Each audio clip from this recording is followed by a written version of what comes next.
Imagine a world where flexibility and curiosity drive success. Today, we explore how Hannah Yardley, one of the clearest thinkers in talent strategy, turns those values into real, actionable leadership. I like to be intentional about how I introduce all my guests. So, for those watching on YouTube, you'll see me glance at my notes. It's because I want to honor who they are and set the right tone for the conversation that we're about to have. Hannah works at the intersection of business strategy and people. She's the Chief People and Culture Officer at Achievers, a global SaaS platform serving over 4 million users. Before that, she spent a decade at Deloitte advising Fortune 500 companies on talent strategy and transformation. She's a trusted advisor to executive teams and boards, and a contributor to outlets like Fast Company and HR Executive, and a familiar voice on stages and podcasts around the world. But what brings her to the impact list isn't her resume, it's the way she leads. Hannah is one of those rare leaders whose curiosity creates psychological safety. She asks the questions that unlock ideas, not the ones that corner people. And I got to see that long before either of us had big titles, during our maternity leaves when our oldest kids were born just a day apart. Her curiosity has always been about understanding, not judging. She's someone who has shaped my own leadership in ways she probably doesn't even realize. This is the Impact List. Let's get into it. Hannah, it's so exciting to have you on the show today. I always get really excited when we get to have conversations, just you and I. And today, getting our listeners to hear a little bit more about you is a real treat for everybody. So, wanted to, kick us off with what's something that's made you laugh this week or given you a bit of a pause? This morning I got stuck on one of those feeds. It was actually LinkedIn, not like Instagram or anything. About kids getting new puppies. And they're so good. Like I was in deep for 10 minutes there, but it was their absolute joyful reactions to getting these puppies, and like it was awesome. It's a great way to start a morning. But I think what it reminded me of is to like look out for those moments in our jobs, in our lives, even as like an aging adult, that I need to find a way to bring that kind of joy into my life and to others. Oh, I love that. It's always really interesting when you're hanging out with your kids and they're experiencing something for the first time. And, when I was growing up, not everybody had a recording device around you all the time. So to have those little moments of joy captured and being able to replay them, it just sort of reminds you to take that pause, take the breath. Everything's going to be okay. So I love that's how you started your day today. Yeah, What it was a great thing to bring in on a Friday. A lot of what we talk about on this show is your leadership impact and the imprint that people leave, the people that shaped you. And we're going to come back to those threads throughout. But I think it's so wonderful that we're starting with something that feels a little upbeat, that joyful piece. Because when I think about you and I think about the impact you've had on my career and me as a person, I always go back to those moments where it was just really safe to be a bit silly and be a bit free and know that there was going to be no judgment on the other side of that. And, on a friendship note, there's that, but also from a leadership note, there's that curiosity, zero judgment. We've known each other a long time since back in our Deloitte days, and our oldest kids were born a year apart. So we had a lot of maternity leave time to get to know each other better, spend time with our families. But while those moments were always wonderful, it was also watching how they translated into a corporate setting. So, watching how we'd be in these environments and your questions, your curiosity, it was never about catching somebody off guard. It was always about understanding and learning and really creating space for people to bring their best ideas forward.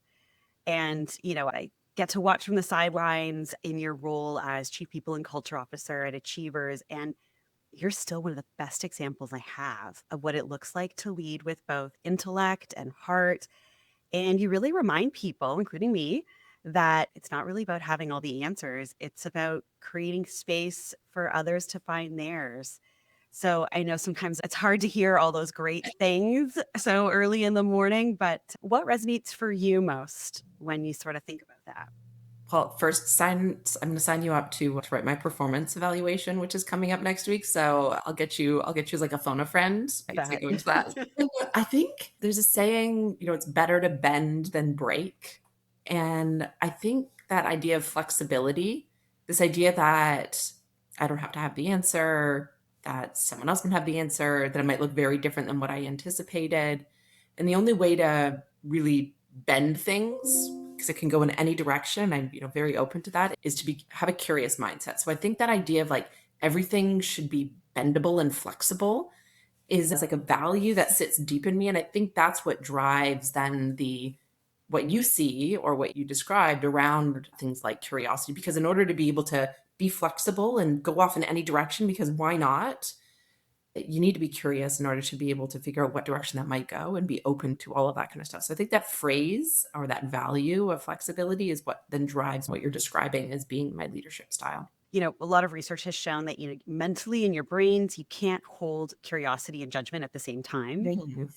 And I love that's where you gear to that curious side. And that flexibility piece is so critical as, you progress through your careers, you progress through life because we can only control what you can control. And they got to show up and do the thing every day, regardless.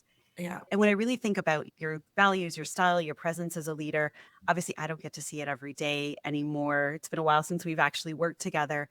Yeah. But tell me a little bit about what feels most true for you as a leader and how you lead today. I think that, just speaking to that flexibility piece, I'm learning that it requires or that it's more necessary as I grow my career. So there's this interesting positioning where as you grow your career, you have more and more knowledge.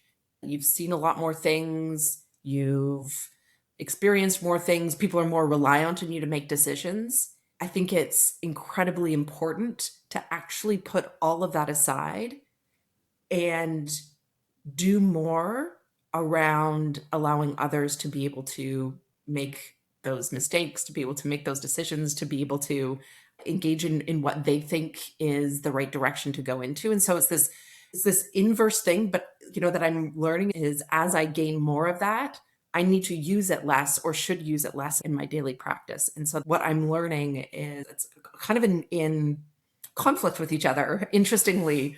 And so as I gain that, I need to use less of it. And so that's what I'm learning about being a leader, or is that I value as I'm going through life these days. And, was there sort of that moment you had where that shaped your thinking a little bit, where it kind of shifted to, yeah, I've got to do more of this, less of this? I think it was part of the move from being a consultant to a coach. And that shift in mindset really helped me think about how I need to do that in kind of my daily or my weekly practice with the people that are on my team or my peers. This idea of being a consultant is you have the information, to the coach being someone else actually has the information. And so that shift in mindset is what I think helped me really realize that, in particular in the last couple of years. I get better benefit from being a coach. The organization gets a better benefit from me being a coach because now we've broadened our horizons. And sure as heck, that employee is getting a better benefit because I'm being a coach versus just a consultant and telling and what it is we should be doing. And I found the same thing, moving into the more entrepreneurial spaces from, big corporate world is that it really is that progress over perfection. So helping folks around you get there in the time frame and the place and the steps that they need to get there, it's just so much more powerful than it needs to be perfect and here's the answer and do it this way. Like, it's just not realistic. And, coming from corporate environments where there's a lot of rigor, the rigor doesn't leave that wiggle room or that flexibility. So suddenly as you progress and you need to have those capabilities, it's sort of like, but wait, I thought it had to be this way because it has to be this way all the time. And it's like this unlock when you move to a new environment. You're like, it actually doesn't have to be this way all the time. Like as you progress, we get a little more flexibility there. So it's a great point. Yeah. I, Um, I genuinely believe that perfection is poisonous. In a place where it's not life or death, I think perfection can be highly poisonous in an organization. well, and it's really interesting, as we think about just AI coming into more of everybody's day to day, and we see it on our screens. I mean, you started this morning with your LinkedIn feed. There's something about perfection that feels unhuman these days. Like, Mm. I feel like people are watching content, they're talking about things, they're thinking about performance, they're reviewing documents with an eye on, did a computer or a robot do this versus did a human? Being more human and not being perfect every day is really something I'm seeing more of with a lot of my clients too. It's the, is it really okay that I made that mistake? Well, yes, you actually are a person. Something Yeah. we do sometimes. And so like as you're sort of thinking about this crossroads, we called it, of the things you've got to do more, the things you've got to do less within this flexibility space. We've had these deep careers before we got to where we did today. Was there something that shifted how you lead it? Is there something that clicked or changed for you that you're like, I can't lead like this anymore? Tell me a bit about what the before and after of that looked like. Yeah, when I think about things that like have really shaped me as an individual, I've got a lot of teams that or people that I'm responsible for at any time. I've still got a boss, right? I've got my peers who are really important to me. I've got my own department and my team, and maybe uniquely so, I've got a day job as being responsible for all of the talent in our organization. And so I need to really balance those stakeholders and figure out how I act in each of those moments so I can deliver what's best for the organization or for the people.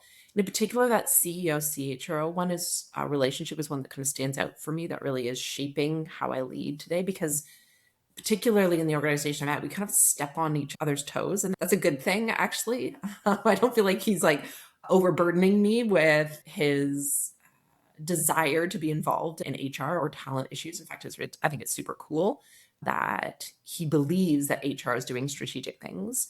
But in the end, it got a little confusing. Like, where did that leader or that CEO want to get involved? Did he want to facilitate conversations? Did he want to influence the outcome of those talent programs? Did he actually want to make some decisions around them? And so we created this set of rules or playbook that I keep referring back to in order to be able to help make that relationship the best. And I use that as an example because I think we almost need those rules of that playbook for all of those stakeholders in our work lives. We need them for our own teams, we need them for our peers. And actually having that word to define a playbook or a set of rules with my CEO really unlocked our ability to be able to do work better. We almost were like, we had to describe our relationship first rather than just like doing the job of the day to day. And I think one of the clearest examples that I have of that is when we were talking about return to office. And I can't believe we're still talking about it, but I think it's a really clear example. So I'm going to use it, even though it's a couple of years that's outdated. And we were really struggling to get momentum and buy-in around our return to office. And so I brought out the playbook of, hey, the CEO, we need you to like figure out what is your role here. Are you facilitating the executive to be able to make the decision, like help us, guide? Are they influencing the decision, which means did you really want to participate and say, hey, I'm going to have an opinion alongside all the rest of the executive? Or was he going to be the ultimate decision maker in that? And it was awesome one day when he just said, I think this is a CEO decision. And it brought this like intense clarity around what we're going to do. And we're able to make those decisions much, much more quickly. And that was such a great moment to be able to know where we each stood on where this decision was going to be made. And if you fast forward to today, we're actually having a very similar trouble with our decisions around how to design AI in our organization. We need to figure out where we're willing for it to disrupt what we're doing in our business. And so actually I'm going to come back to this playbook, different CEO, but I'm going to come back to the same playbook before we head into our leadership team next. It's actually coming up next week. And I need to understand his role in this extremely important decision. Is he going to facilitate the conversation? Is he going to influence it because he has a perspective or point of view? Or is he going to be the final decision maker? And I think that's just going to bring great clarity to me and to my peers as we go and make this really, really big decision again, knowing where he stands on that topic. It's really interesting because I felt the same thing in my last previous roles. I worked really closely with both CEOs I supported. And yeah, sometimes someone just needs to make the call. Yes. And, it's like you give them all the information, the best recommendations you can. But there is something lovely about them turning to you and saying, it's my choice. Yeah. And if they don't have to agree with you, they can pick something opposite, but it's a signal for you on an executive team that we're going to support the choice. We're at this table, we're going to support each other, we're going to support the CEO's vision. And it's so clearly articulated. It's always really challenging when you're sitting across from something and you can tell the executive just doesn't know. They don't Mhm. know and they're not going to make the decision and they're going to defer to the five other voices in the room and we're going to decide things by consensus. That real strength of naming it and saying it and putting the intention to it actually helps the rest of the leadership team rally together. I find it's in those times of like wavering a little bit that people feel like fill that void with their own narratives. Yeah. So when the CEO can sort of say, this is what we're doing, there's no room for that. It's we're going to sit shoulder to shoulder and get the thing done. And you and I have spoken offline about this before. The CEO and the CHRO, it's often quite lonely jobs because you're Mhm. both those secret keepers. Sometimes you can share the secrets with each other, but sometimes you can't. So being intentional about that playbook of this is how we're going to engage, this is what we're going to engage on, this is when it's your decision versus my decision, this is when the executive team gets involved. I always recommend having those conversations in really any new reporting relationship, but definitely the executive team. You would think that the outcome of that would diminish people's perspectives that they are involved in the decision, but I actually think it's empowering. I think it just breaks through the noise sometimes that they've just become clear and it breaks the spin of what we're trying to do around decisions. Because if they've got a really strong perspective or the organization is in conflict there, that ultimately needs to be their job. And it actually empowers people to feel that they can then just move on from it. And so I think it's a healthy thing. I think some people may interpret it as being an unhealthy thing that thou shalt do this. Mhm. I find it empowering because we've got so many decisions to make so frequently that this actually allows us to be able to move forward and then are empowered to then go and act on it as that decision then impacts the team or the department that we're working with. Well, I think it's at that, you're getting at that deeper thing of as humans, we actually really like structure and boundaries and expectation setting. And, for employees, for executive teams, any team really, right? We want to know what does it look like? How do we be successful in this environment? What are we executing on together? And those threads really enable a stronger connection to an organization, to a boss, to a team, because you know what you need to do to be successful in that. That's what I get really curious about too is, when you think about what you have to unlearn as you go through your career, some of those first initial things are, no, we don't need rules. We don't need structure. We don't need to have these rules of engagement. We're people. We interact all the time. It's fine. I mean, I'd love to hear your perspective on, as you progress, is it always just fine to, show up and hope for the best versus getting that clarity? And you think you've shared a little bit with us, but, tell us a bit more. I think clarity doesn't have to come with a thou shalt description. Go and do this. Clarity can be even saying things like, I trust you to go and make that decision. That allows people to be able to know what the boundaries are, that they're feeling trusted to be able to go and do it. It brings a ton of clarity. It allows when I talked about that coach versus that consultant, it allows you to be able to go and coach someone for them to be able to go and do something around whatever that decision is or whatever that action or activity is. And so I think we get stuck in clarity having to define everything when I actually think the best clarity is to set clear objectives and define the boundaries around the decision making, who owns it, and the expectations. And I think that is strong leadership and strong leadership clarity versus the consultant in me that wants to just have the answer all the time. Well, and it goes right to the point you said too, we spoke about earlier on the perfectionism too, right? It's like we're no longer striving for perfectionism. It doesn't have to be perfect, but we're saying, here are all the ingredients to make the recipe. You put them in any way you want. The recipe's going to come out, but here are all the things you need to have in it. So I think it's a really powerful to think about, you know, having clarity doesn't equal perfection. It just gets everybody on the same page. Yeah. Yeah, that's right. Yeah, and like this is where that flexibility piece comes in. I'm making, I don't know, pad thai. Cilantro is not going to make it or break it. And in fact, I have a very strong opinion about cilantro. You probably have a very strong opinion about cilantro, but it's not going to make or break whether the pad thai works or not as we're putting all these ingredients in. Interesting though, I do have a strong opinion about it. And so learning that strong opinion about something that isn't impactful on the end game. Instead, hey, we need to feed a family of five. We've got a nut allergy that we've got to work around, and you can parlay all of those into business terms. That's a big unlearning there, is that cilantro doesn't make or break it, even though I have this like really specific belief about cilantro in my head.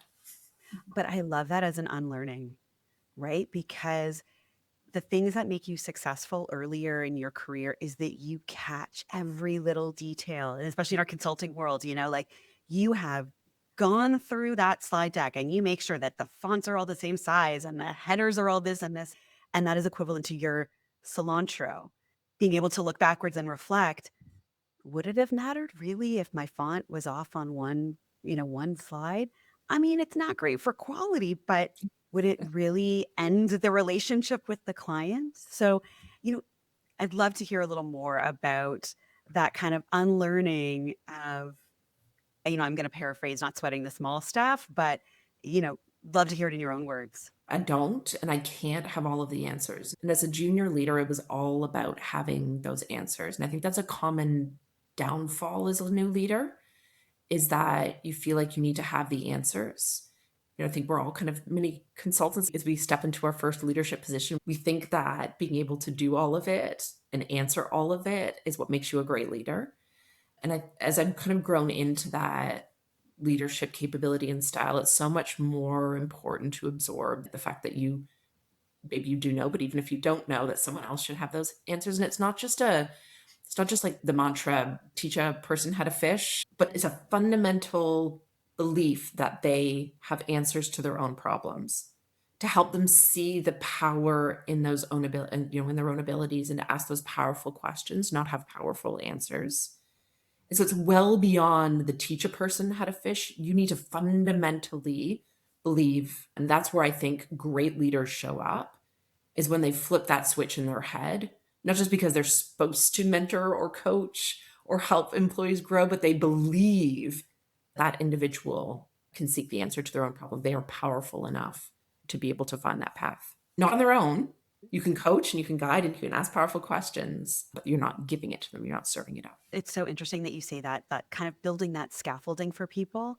A lot of the work I'm doing now with my clients, we've actually slowed it down because behavior change takes time. Unlearning years of something. I remember early in my career, we always used to talk about like, we're all one team, we're all in this together, and your goal as the leader through these tumultuous times. You mentioned return to work. So always think pandemic. Your goal during those times is to be the shield. You are the shield for your team, and you're going to show up with every answer, and you're going to show up to that perfect, protocols. But actually, the work we're now doing and now doing with my clients really is about, but you don't have to have all the answers. You don't have to have that shield. You do have to know yourself, how you show up in those moments, that self-awareness piece, and then slowly incrementally shifting and unlearning some of the beliefs you've had for the last 20 years in corporate. Because the mental flexibility, that curiosity that, you have the foundational steps of that you've built your career on really is teaching folks that didn't learn those things, that come from environments where judgment is what gets you there, that armor, that shield of I have it perfect. That just takes time. And it's not a switch that flips overnight around like, I'm going to go from being judgmental and feeling like I'm always on the defensive to I actually feel like I can show up and ask those questions and believe that we're all in this together. So it's kind of marrying, I find, the behaviors to the words we've always said. We've always said these things, but we didn't actually have that the behavioral makeup in us and the know-how to amplify that. So it's very interesting to think about that shift there. A big one for me, that's for sure. And for those that are employees, like what does that shift look like for employees? And I think the thing that I would say to my team time and time again, you don't have to show up with the right answer, but you need to show up with an answer or maybe a couple of options. But showing up and just being like, I don't know, is the reciprocal bad behavior of a leader, Yeah. and showing up, I know everything. And so for a new employee who's joining an organization or someone who's joining the workforce or is just being promoted into a role, I think they also need to do like the equal but opposite of that, which is just show up with something. Showing up with nothing is not gonna is, not gonna show up well. Yeah, and to your point Expect the earlier, leader to have all the answers, right? Don't yeah. expect them to tell you what to do, is kind of what I mean by that. And also the point you made earlier, right? Everybody does have curiosity and questioning within them. It's just being in that environment to unlock that, as opposed to showing up with no answers, defensiveness, inability to move it forward. So creating that environment on your teams where people know it's safe is really Yeah, important. yeah, absolutely. And, obviously, as we've, gone through careers, there's always bumps. It's never a straight line. Some days are good, some days are tougher. When that happens, when the leadership gets loud and it feels like there's a lot going on, what is something that does help you stay grounded? Yeah, I think peers are the like cat's pajamas. As a early stage consultant, the peer group was always really highly influential as an individual contributor, and as my early stage as a manager there. They may not have been like on the same project as me, or even have like kind of the same technical knowledge, but it's the idea that they were going through something similar in that moment. How are they experiencing it? It's all about the how in the peer group, not necessarily the what. And I did tons of walking coffees, like massive amounts. I drank the most amount of coffee in my life, or caffeine, when I was at Deloitte. But it was incredibly cathartic to be able to go through the how of what they were experiencing in their jobs with all of those people. And then I transitioned away from consulting and moved, into a senior leadership role. I didn't have those people. I didn't have the network. I wasn't going for coffee anymore on a regular basis. And maybe that was a contributing factor. I wasn't caffeinating. But I think part of it was that I felt like I had to go it alone. When you get into a new position, I was just given this opportunity, and shouldn't I know the answer because I've just been given this promotion or this executive title? And I really struggled with that. But at the same time, I didn't know if what I was doing was the right thing, and I needed an outlet to talk about it. And so when I found this peer group of CHROs, Canadian tech companies that were, scaling and really leaned into what that was, it's pretty darn niche, but it's like, oh, these are my people. These are my people that understand not necessarily always the what, but the how of what I was going through. Because you can go and get all the knowledge and the articles that you want, or talk to the most famous people out there that can tell you the what, but that I don't think that's taught through reading an article, or listening to your boss talk about stuff. It's done through those peer networks, the real conversations, like we're having today as an example. These are real conversations.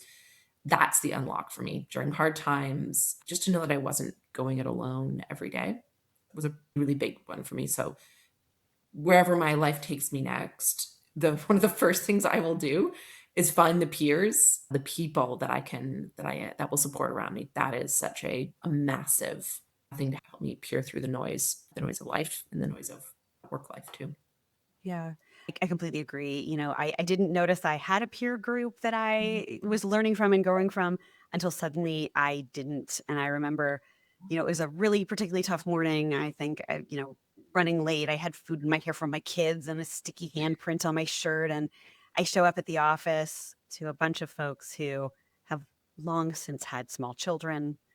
And they're all looking at me like, you're 10 minutes late. Like, I don't understand. We have an internal meeting. Like, what are you doing? And I'm like, well, actually, it's been a pretty hard morning so far. And I've, been up since 5 with all the children doing all the things. There's something wonderful about when that shifted and I could lock eyes with the person who was somewhere in my peer group across the room. And they're like, I got it. Do you want me to make you tea? And we can like sit and before we get into the internal meeting. But there's just something about that, again, to what we spoke about earlier, that human connection of being really seen as a person and somebody wanting to take the time to help you be your best and you wanting to help somebody be their best, whether it's a peer that works in your organization or external to the organization. That humanity thread is so critical to the success of everybody around you, for sure. Yeah, that's right. That's absolutely right. And, within that vein, obviously, we talked about how you helped to shape me as a leader, but I'm curious about somebody that's helped you. Who is somebody that you would think of if you were putting together your impact list? Yeah. I'm such a live in the moment person. Like I've never had a 5-year plan in my entire life. So I am often very profoundly impacted by the things that I'm doing right now. And so I'm going to talk a little bit about actually a group of people, if that's okay. Of course. I decided to go back to school. I'm working, but I'm back at school doing a master's level kind of executive program. And there's 47 people that are going through this program with me right now. And they're not CHROs. They work for Defense Canada. They're school teachers. They're oil refinery managers. Like these people are out of my typical sphere, but these 47 people are going through this program with like this idea of lifelong discovery and deep learning, not like just article reading, but like 9 months of personal discovery and technical knowledge. But I think it's the personal discovery. And these 47 people, because it's not about the job or the work that I'm doing, have been really instrumental in shaping or helping me reframe who I am, because they come from such different parts of life that they don't understand my world. They're just trying to understand me, not the HR world or the, scaling tech companies. They're trying to understand me, my values, and how I want to show up as a result of them. They just ask questions with intense curiosity that's helping me to like unlock and uncover my powerful story. So there's actually 47 of them right now that are helping to shape me really deeply. And I love that. I think it's, when I started to put together the list, there was never one person. There's always multiple people that help to shape you along the way. And that opportunity to get in a room with 47 of them, where even though you come from different backgrounds, you're all showing up with curiosity and intention to help folks around you and help each other as a peer group is so wonderful. Before we close out today, the last question I'm always curious about is like, what is the leadership imprint that you hope to have? What's the impact you want to leave behind when you think about progressing through your career and the folks that you've worked with? The line that sticks with me is, or I fundamentally believe that there is never a wrong answer. There is only ever learning or something you might not want to do in the future. And so as I head into uncertain moments or deal with uncertainty around with me, I don't tend to worry about the negative or the downside of something. I make a choice and I either appreciate that choice or I learn something. I've learned something that isn't right for me. And so what I hope to leave, I get the privilege of being able to do that because I feel safe.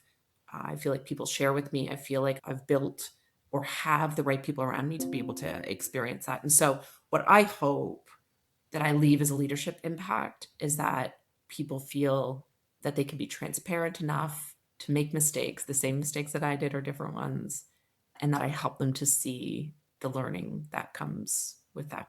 Oh, I love that. That's fantastic. And, obviously appreciate all the insights you're sharing with our listeners today. If any of our listeners want to get a little more of Hannah, what's the best way to reach out to you? LinkedIn's always a good one. So yeah, happy to connect with anyone that wants to chat. All things, anything's open to conversations for sure. Fantastic. Well, thanks again, Hannah, for joining us on the Impact List today. Thanks for listening to the Impact List. If today's conversation gave you something to think about, subscribe for more grounded, honest discussions with leaders who are figuring it out in real time. And if this episode would help someone you know, pass it along. This is your reminder to lead clearly, stay human, and focus on what actually matters.